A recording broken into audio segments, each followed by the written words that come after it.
Merci, Monsieur le maire. En fait, vous l'avez dit, quand on sait d'où on vient, on sait où on va.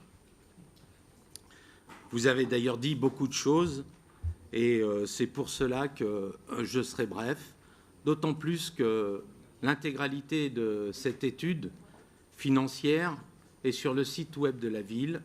Et ce qui nous intéresse aujourd'hui, c'est de partager des conclusions très générales dans un premier temps, et puis peut-être un peu plus détaillées dans la conclusion que je vais faire.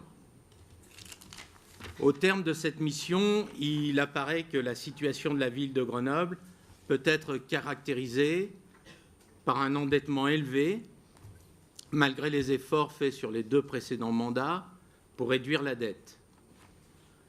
Grenoble est actuellement la 9e ville de plus de 100 000 habitants en termes d'encours de dette par habitant et la 8e de sa strate si on prend les villes de plus de 100 000 et de moins de 300 000 habitants.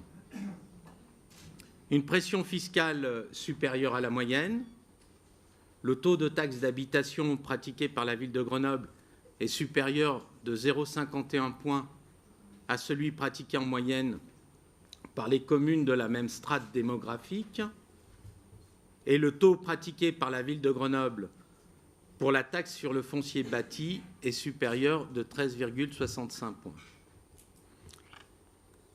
Une capacité d'autofinancement insuffisante, et je voudrais juste, pour rappel, rappeler ce qu'est la capacité d'autofinancement.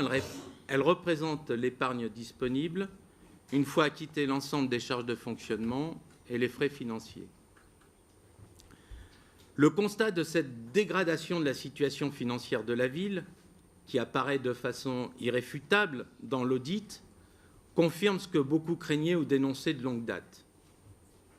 En effet, tout le monde savait que la ville était endettée et les Grenoblois savent depuis longtemps que la taxe foncière est parmi les plus élevées de France.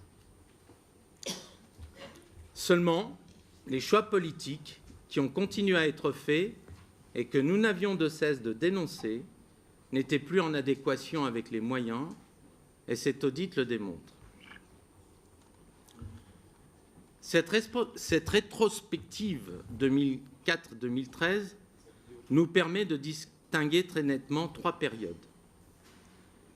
La première période, qui court de 2004 à 2008, était déjà tendue financièrement, mais avec une bonne dynamique des bases fiscales, elle permettait d'équilibrer le budget. En clair, les dépenses et les recettes de fonctionnement évoluaient de manière parallèle. La deuxième période, qui court de 2009 à 2012, est marquée par une forte hausse des taux de fiscalité, plus 9% au début du mandat précédent. Cela a permis d'améliorer temporairement la situation financière. Environ un quart de cette ressource a été affecté au fonctionnement pour compenser la baisse progressive, mais encore limitée, des dotations de l'État, et surtout pour financer l'augmentation régulière des dépenses de fonctionnement. Et la dernière période, 2012-2013, est-elle marquée par une forte hausse des dépenses de fonctionnement, alors que les recettes, elles, se tassent. Et d'ailleurs, 2014 s'inscrit complètement dans la continuité de 2012 et 2013, avec une hausse des dépenses de fonctionnement. Mais revenons à la période 2012-2013. C'est une période qui est marquée par une déconnexion entre les choix politiques et la réalité financière de la ville. Alors pourquoi? Pour faire plaisir aux Grenoblois? Pour asseoir des ambitions politiques? Pour rivaliser avec Lyon, ville 3 fois plus importante que Grenoble? Nous nous posons la question. Le fait est que cela s'est traduit par des chantiers de grande ampleur, la belle électrique, la halle de tennis qui confine à l'équipement de prestige, par un rythme de recrutement d'agents important. En fait, on assiste là à une déconnexion totale entre les politiques menées et les moyens financiers de la ville, faisant fi des contraintes financières. Il nous semble aussi important d'attirer votre attention sur 3 points pour bien comprendre la situation. D'abord, pendant cette période, les Grenoblois ont subi ce que nous appellerons la double peine. En effet, en plus des charges de centralité que doit assumer toute ville-centre par les services qu'elle propose dans différents domaines, les Grenoblois ont continué à financer des politiques prises en charge par la communauté d'agglomération.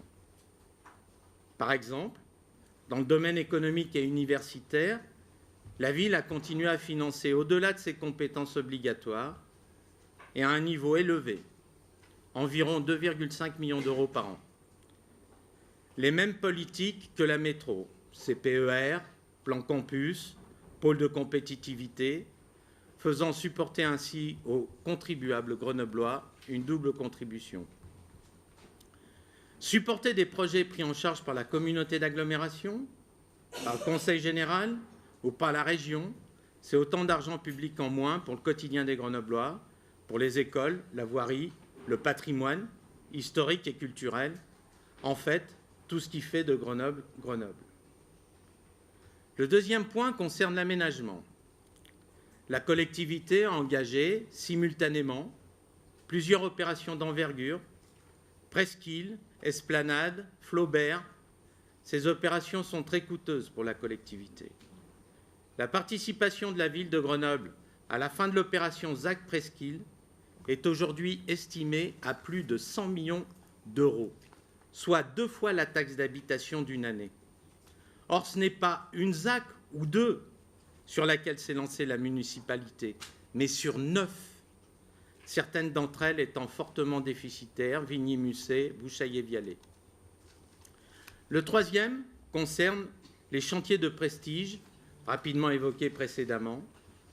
Je ne prendrai qu'un seul exemple, la nouvelle halle couverte de tennis de la Plaine des Sports, à un coût de près de 12 millions d'euros, dont un tiers reste encore à payer. Cette réalisation a été beaucoup moins financée par les subventions que ce qui était annoncé, ce qui a fortement impacté les moyens disponibles pour le gros entretien des équipements sportifs, en particulier les gymnases. C'est aussi vrai pour les écoles dont notre ville a tant besoin. Ces grands chantiers ont donc été faits dans un contexte de raréfaction des fonds publics. Et ce sont plusieurs millions d'euros qui n'ont pas pu être utilisés pour entretenir nos centres sportifs et construire des écoles. Chaque nouvelle réalisation d'équipement génère ensuite des charges de fonctionnement et donc une augmentation des dépenses pour la commune, sauf si à une ouverture correspond la fermeture d'un équipement vieillissant et coûteux.